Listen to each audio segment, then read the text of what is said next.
सीतानाथ समारंभा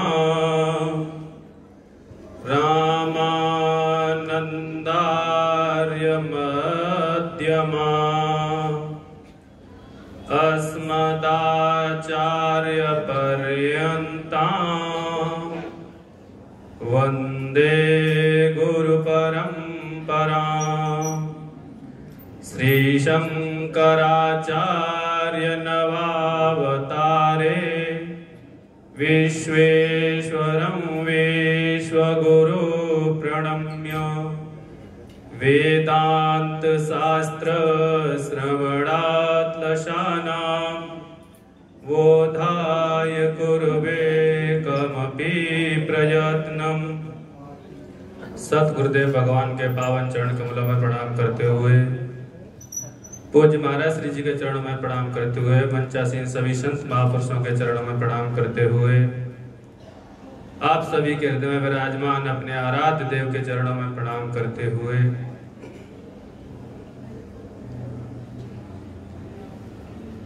वार्षिक सम्मेलन 70वां महाशक्ति सम्मेलन।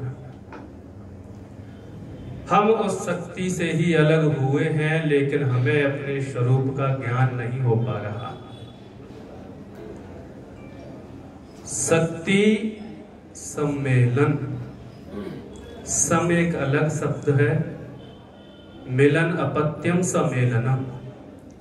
उस शक्ति से कैसे मिला जाए और कैसे मिला जाए? सम।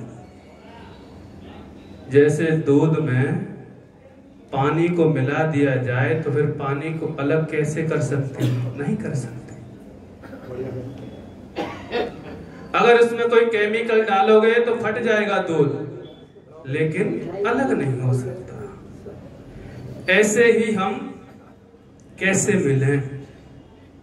तो उसके लिए बहुत सारे साधन हैं,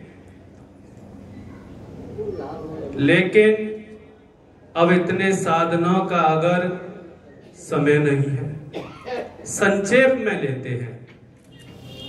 जैसे आपने भागवत की बहुत सारी कथाओं में दृष्टांत के तौर पे, कथाओं के तौर पे देखा होगा, सुना होगा कि भगवान का नाम अंतिम समय पे जो जीव लेता है वो भगवत प्राप्ति करता है और शक्ति से जुड़ जाता है, उस चेतन शक्ति से जाके मिल जाता है। चाहे वो अजामिल की कथा हो, चाहे और भी हो। लेकिन आज हम आपको एक ऐसी कथा सुनाएंगे संक्षेप में। श्रीमद् देवी भागवत महापुराण में आता है, एक ब्राह्मण देवता थे, उनके यहाँ एक पुत्र का जन्म हुआ। और जब पुत्र का जन्म हुआ, 8 वर्ष बाद उस 8वें वर्ष में उस पुत्र का जनेऊ संस्कार भी करा दिया। और जब 8 वर्ष में जनेऊ संस्कार हुआ और लगातार 12 वर्ष तक उस बालक ने अध्ययन किया, लेकिन कोई भी अक्षर उसको याद नहीं हो सका।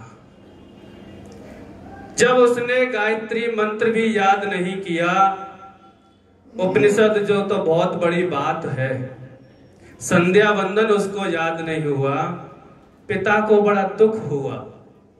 इससे बढ़िया तो मेरे कोई संतान न होती ना, तो मैं बहुत अच्छा था।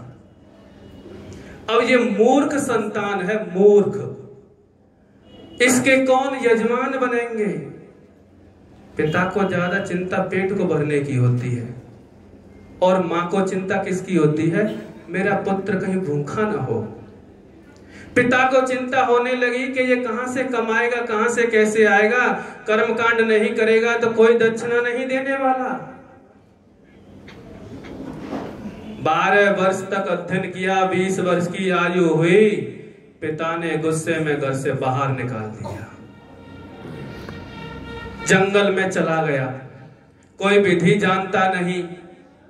संतों के जहां जाते तो संत कह देते, भाई हमें पता है तुम 12 वर्ष तक अध्ययन किया है, एक अक्षर नहीं सीख पाए। और आज जैसे संत होते ना, तो ले जाते, बोले आश्रम में ज्यादा नहीं तो झाड़ू लगाएगा और ज्यादा नहीं तो गौशाला में गोबर डाल देगा। ऐसे नहीं थे संतोष जमे के। उन्होंने कहा भाई तू साधना कर, तुझे बताते हैं तेरी बुद्धि इतनी प्रखर नहीं है कि तू इसको ग्रहण कर सके, उसका अनुसरण कर सके। उन्हें कोई बात नहीं, जंगल में मस्त रहने लगा।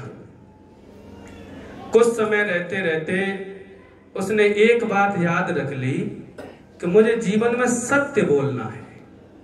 मैं कुछ नहीं जानता, वेद मैंने अध्ययन नहीं किया, गांव वालों ने मेरे को छोड़ दिया, सगे संबंधियों ने मुझे छोड़ दिया। अब मुझे केवल सत्य का पालन करना है, नदी में स्नान करना है, जंगल से कंद मूल फल जो इत्यादि लेके अपना पेट भर लेना है। एक दिन ऐसे ही जब वो शाम का समय था, एक व्याध यानी पिशाच वृत्ति का जो होते हैं शिकारी आदिवासी, उसने एक सूअर को बाण मारा और वो सूअर खून से लथपथ हुआ। उस उतथ्य नामक ब्राह्मण के पास उसकी कुटिया में घुस गया। जब उस कुटिया में घुसा, वो सूअर खून से लथपथ हो रहा था, तो अचानक मुंह से निकल गया ओम ऐं, जो कि माता का बीज मंत्र होता है। मां ने इतने से ही कृपा कर दी, बुद्धि एकदम प्रखर हो गई। और जब बुद्धि प्रखर हुई, तीव्र हुई, वो ध्यान में वही बैठे रहे। कुछ समय के बाद वो व्याध शिकारी उनके पास में आता है और आके कहता है, अहे ब्रह्मचारी जी महाराज, आप तो बड़े सत्यव्रत हैं, आपने सत्य का पालन किया है, सत्य बोलते हैं। वो मेरा शिकार किधर गया? मेरे परिवार का भोजन है वो, मेरे परिवार ने भूखा है, उसने कई दिन से भोजन नहीं किया और मैं उस सूअर को ले जाके अपने परिवार को भोजन कराऊंगा। अब सत्यव्रत ने सोचा, उतथ्य ने सोचा, भैया आज हम बड़े धर्म संकट में फंस गए। इधर ये भूखा है और हमसे बार बार पे पूछ रहा है कि वो सूअर किधर गया। तो माँ का थोड़ा सा बीज मंत्र पता नहीं था, लेकिन उच्चारण हो गया। अचानक उच्चारण हुआ, शक्ति ने कृपा की, उसके अंदर जो चेतना शक्ति थी जागृत हो गई। और जागृत हुई तो वो फिर क्या बोलता है पता है? य पश्यति न सा ब्रूते, या ब्रूते सा न पश्यति, अहो व्याधः स्वकार्यर्थी किम पृच्छसि पुनः पुनः।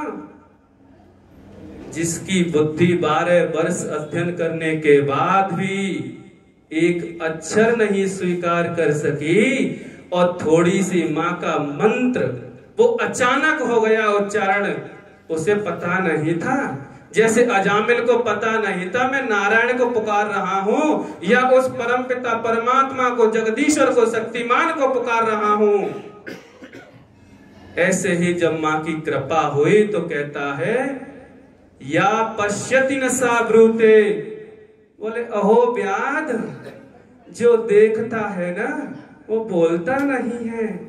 कितनी बुद्धि प्रखर हुई कि जो आंख देखती है लेकिन बोलती नहीं। या पश्यति न सा ब्रूते और या ब्रूते सा न पश्यति, और जो जीवा हमारी बोलती है ये देखती नहीं।